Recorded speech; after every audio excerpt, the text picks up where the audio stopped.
वो मुंबई के एक अमीर बिजनेसमैन का इकलौता बेटा है। कॉलेज के आखिरी साल में होने के बावजूद सिड को न पढ़ाई में कोई दिलचस्पी है और न ही कुछ करने की जल्दी। उस रात जब उसके एग्जाम थे, वो पढ़ने की बजाय वीडियो गेम खेलता रहा और टीवी देखता रहा। अगले दिन देर से उठा, भागते भागते कॉलेज पहुंचा और बिना कुछ पढ़े एग्जाम दे दिया। कॉलेज पहुंचकर उसे यकीन हो गया कि वो इस बार फेल होगा और उसे अगले साल यही साल दोहराना पड़ेगा। लेकिन सिड को कोई खास टेंशन नहीं थी, बल्कि जब उसे पता चला कि उसके यार आशी को भी एग्जाम में दिक्कत हुई और वो भी शायद फेल हो जाएगा, तो सिड को और भी राहत मिल गई। कम से कम अगले साल दोनों साथ में होंगे। एग्जाम के बाद सिड ने आरशी और अपनी दोस्त लक्ष्मी को नाइट क्लब चलने का न्योता दिया। शाम से पहले तीनों एक फैंसी रेस्टोरेंट में खाना खाने गए, फिर मॉल में ब्रांडेड शॉपिंग की, महंगे से महंगे सामान खरीदे। सिड के पास उसके पापा की दी हुई क्रेडिट कार्ड थी और उसे पैसे उड़ाने में बड़ा मजा आता था। उसने अपने दोनों दोस्तों का खाना भी खुद भरा और उनकी शॉपिंग भी बिना सोचे कर दी। शाम को तीनों अपने पसंदीदा नाइट क्लब पहुंचे और रात भर पार्टी करते रहे। अगली सुबह सिड की मम्मी सरिता मेहरा उसके पास आई और उसे अपने साथ वक्त बिताने की बात की, क्योंकि कॉलेज जाने के बाद सिड कभी मम्मी के साथ बाहर नहीं गया था। लेकिन सिड ने मना कर दिया और कहा कि वो या तो अपने कमरे में रहेगा या दोस्तों के साथ। रात के खाने पर सिड एक लग्जरी कार की तस्वीरें देख रहा था। तभी उसके पापा ने एक डील ऑफर की, 3 महीने मेरी कंपनी में काम करो, कार तुम्हारी। सिड ने पहले मना किया, 3 महीने बहुत ज्यादा लगे, लेकिन जब पापा ने ऑफर घटाकर 1 महीना कर दिया तो सिड मान गया। उसी शाम सिड के एक कॉलेज दोस्त डेबी ने एक फेयरवेल पार्टी रखी। पार्टी में सिड को कुछ खास मजा नहीं आ रहा था, तो वो अपने नए कैमरे से इधर उधर फोटो क्लिक करने लगा। तभी अचानक एक फोटो खींचते वक्त उसकी मुलाकात हुई आयशा से। आयशा डेबी की दोस्त थी, जो हाल ही में कोलकाता से मुंबई एक मशहूर मैगजीन कंपनी में राइटर बनने आई थी। सिड हैरान रह गया जब पता चला कि वो उसी मैगजीन में काम करने आई है जिसे वो खुद सब्सक्राइब करता है, उसकी दिलचस्प फोटोज की वजह से। पार्टी में दोनों की अच्छी बातें हुई और फिर सिड उसे पास के एक बीच पर ले गया, शहर का नजारा देखने। वहाँ सिड ने आयशा से पूछा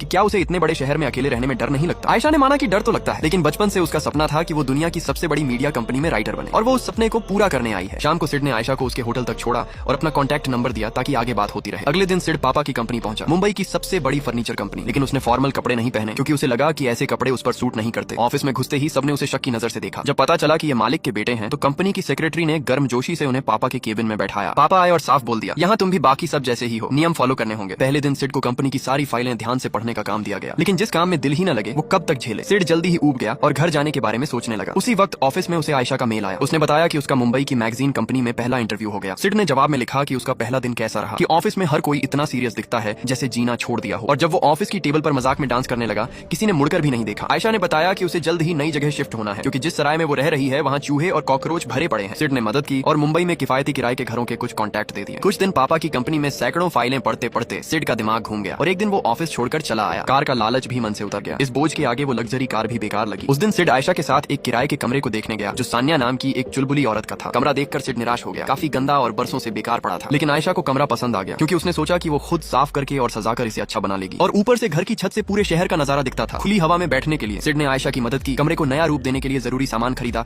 और दोस्तों को बुलाकर दीवारों पर नया रंग चढ़वाया। कुछ दिन बाद पापा के एक दोस्त की बेटी तानिया से मम्मी ने उसे मिलवाया। ये उसके माता पिता की शादी की सालगिरह का मौका था। उसी वक्त आयशा का फोन आया और उसने घर आने को कहा। सिड पार्टी में ऊब चुका था। फिर आयशा का बुलावा